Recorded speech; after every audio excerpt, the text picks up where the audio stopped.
কি কি লাগবে বলেন? গ্যাস সিলিন্ডার, চুলা, পাতিল টাতিল সব আছে।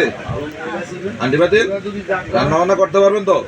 এখানে রান্নার জন্য যা যা আছে সমস্ত কিছু আছে, ঠিক আছে?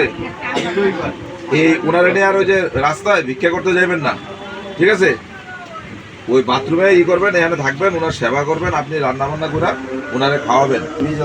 আমাদের মহানগর উত্তরের আহ্বায়ক আমিনুল ভাইয়ের নির্দেশে আমরা এই যে আপনাদেরকে খাবার দিয়ে গেলাম, আপনাদের পাশে প্রত্যেক সপ্তাহে আমরা আপনাদের এই খোঁজখবর নেব। যে কোনো বিপদ আপদ হলে আপনি আমাদেরকে ডাক দেবেন, ঠিক আছে? আমাদেরকে ডাকলে বাসে পাবেন, আর আমরা খাবার দাবার যা লাগে আপনাদেরকে দিয়ে যাব।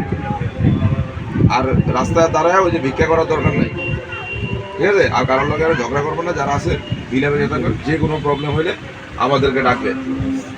আর আপনাদের যে চুলার সমস্যা, আমরা এই চুলার ব্যবস্থা করে দিয়ে যাবো। আমরা একটা চুলা আর একটা গ্যাস সিলিন্ডার দিয়ে যাব, ঠিক আছে?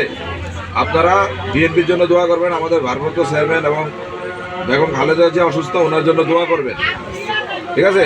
আমাদের আমিনুল ভাইয়ের জন্য দোয়া করবেন, আমাদের এই যে মোহাম্মদ থানা বিএনপি এবং 29 নম্বর ওয়ার্ড বিএনপির জন্য দোয়া করবেন। আমরা আপনাদের পাশে সবসময় আছি।